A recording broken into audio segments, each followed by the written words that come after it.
Hey gamers, what is going on? We're back with a brand new video of Inmates of Arkham Asylum, and this is the channel where we talk about everything mental health and Batman related. Today is episode 4, and I know it's been a minute since I last uploaded, but you know, I've just been taking off and having some fun on the weekends instead of recording. But yeah, like I said, today's episode 4, and well, I guess we'll get started. Arkham Asylum, home for the criminally insane, which contains some of Batman's worst and most prominent rogues. In the previous videos in the series, we have questioned if Batman's rogues such as Penguin, Mr. Freeze, Man-Bat, Two-Face, Scarecrow, Harley Quinn, and the Joker belong in Arkham Asylum using New Jersey state law concerning the insanity plea. Because we know that Gotham is based in New Jersey, the law would be the same for Gotham rogues as any other criminal in the state.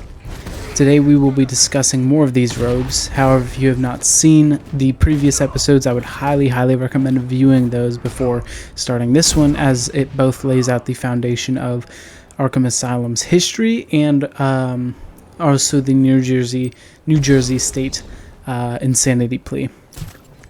Today's roster of villains will include Poison Ivy, Ra's al Ghul, and Zebraman.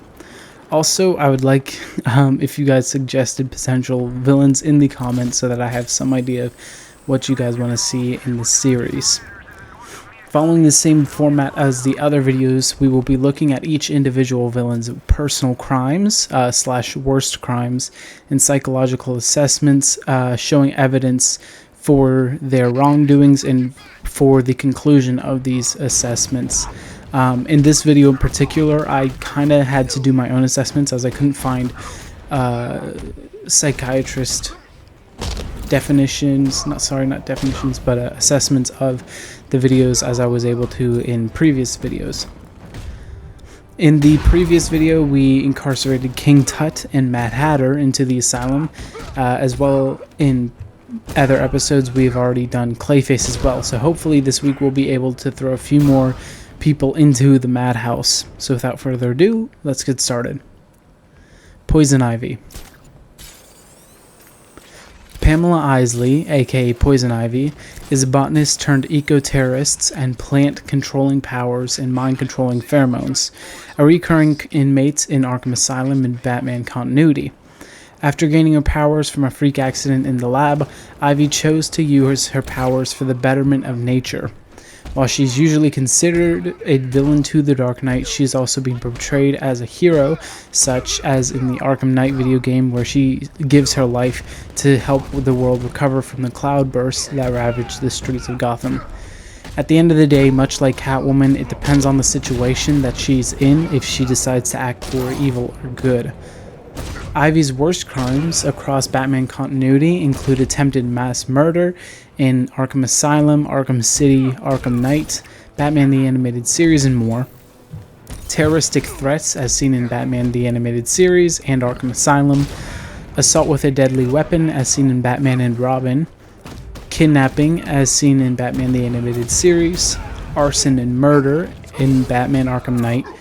Eco-terrorism in Batman Arkham Asylum and Batman Vengeance, human experimentation in Batman the Animated Series, conspiracy against the government in Batman the Animated Series, and unlawful use of chemical weapons as seen in Lego Batman the video game, Lego Batman 2, Lego DC Supervillains, Batman the Animated Series, Batman Vengeance, and Batman and Robin.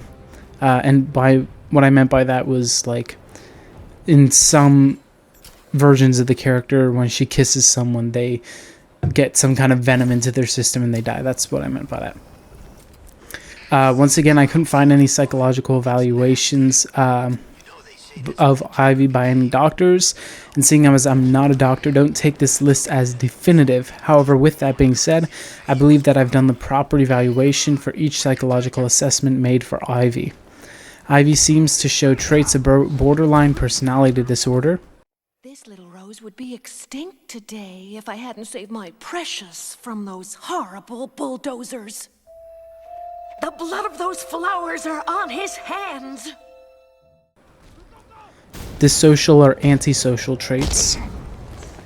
obsessive compulsive disorder as evidenced by her constant care and attention to her plants, delusion as evidenced by her belief that the plants are living and require higher or standard care compared to humans, histrionic personality features,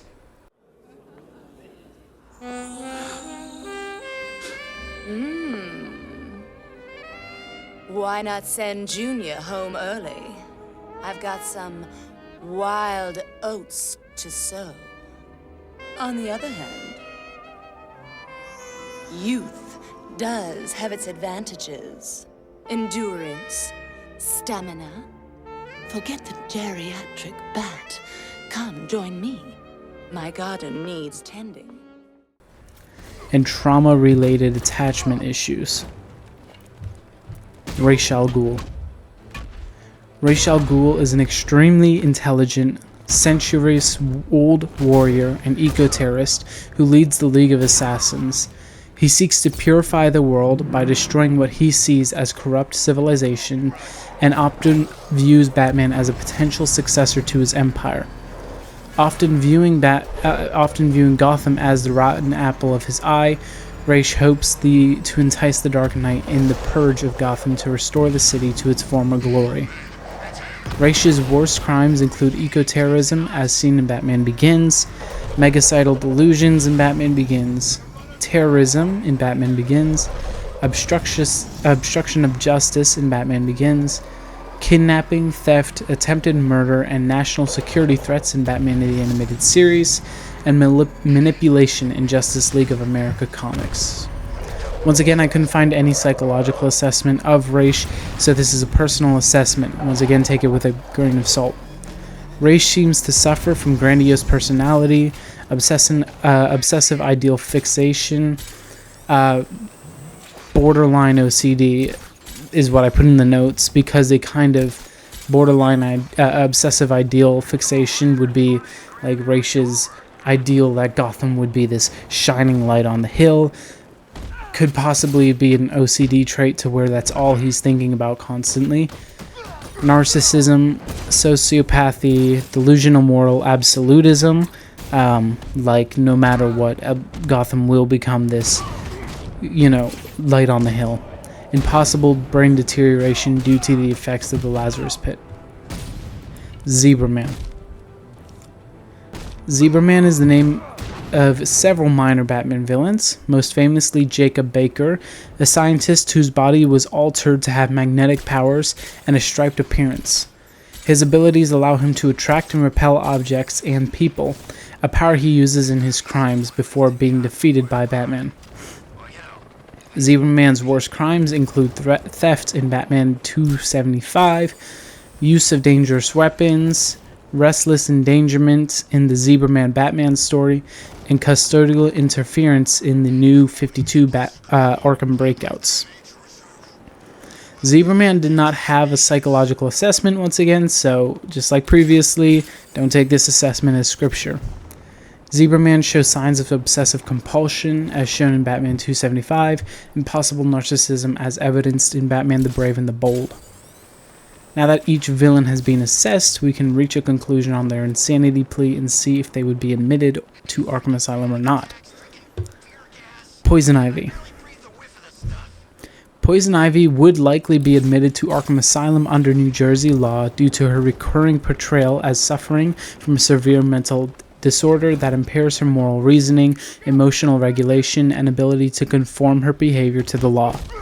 Across multiple media, she displays signs of obsessive environmental delusions, dissociation from human empathy, and a fixation on plant life as morally superior, often justifying mass murder or ecological terrorism as acts of natural justice, as shown in Batman the Animated Series, Arkham Asylum, and Batman and Robin. Her repeated institutionalizations in Arkham are portrayed as responses to both her danger to others and her psychological instability, often including hallucinations, irrational attachment to flora, and inability to distinguish acceptable boundaries of behavior. While she is highly intelligent and capable of logical reasoning, her rigid eco-terrorist ideology, anthropomorphizing of plants, and emotional detachment from human life suggest a clinical condition consistent with psychosis or a delusional disorder, thereby justifying her commitment under New Jersey's legal standard for criminal insanity. Ra's al Ghul. Ra's al Ghul would most likely not be admitted to Arkham Asylum under New Jersey law, as his psychological profile does not meet the legal criteria for criminal insanity. While he exhibits traits consistent with narcissistic personality disorder, obsessive-compulsive tendencies, and delusional moral absolutism, these conditions do not impair his ability to understand the nature or wrongfulness of his actions. Throughout his appearances in media, including Batman Begins, Batman the Animated Series, Justice League of America, and Batman Arkham City, Ra's consistently demonstrates high-level cognitive functioning, long-term planning, and strategic manipulation, all of which indicate intact reality testing and full criminal intent. His eco-terrorist ideology, though extreme, is not based in psychosis, but rather in an incoherent, inconsistent worldview that he uses to justify mass violence. Even when affected by the Lazarus Pit, which sometimes causes temporary mania or emotional instability, Ra's quickly regains composure and control. Under New Jersey state law, his diagnosis and behavior would not qualify him for an insanity defense or psychiatric commitment, making him more appropriate for maximum security imprisonment than placement in Arkham Asylum. Zebraman. Zebraman would likely not be admitted to Arkham Asylum under New Jersey law, as his behavior and psychological traits do not indicate a severe mental illness that impairs his understanding of reality or morality. While he exhibits characteristics suggestive of obsessive-compulsive personality traits, narcissistic fixation on identity, and poor impulse control, these conditions fall short of meeting the standard for legal insanity.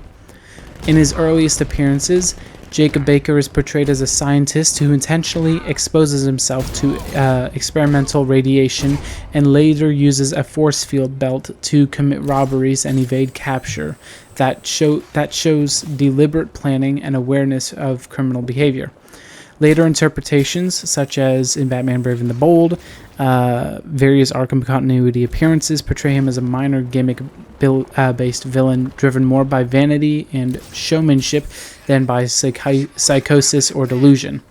He does not display hallucinations, breaks from reality, or uncontrollable compulsions. Rather, his crimes are self-serving and logically executed, albeit recklessly. Under New Jersey's legal framework, Zebraman would most likely be considered fully responsible for his actions and would not qualify for involuntary psychiatric commitment, making him a better fit for standard incarceration rather than Arkham Asylum. And that is it. Hopefully you guys enjoyed. Here is the picture of our current Arkham Asylum. So we only have a few villains, but these are guys who would actually belong. So if you guys enjoyed, please like and subscribe. Hopefully I will have the time to make another video next week. So yeah, I'll see you guys then. Bye.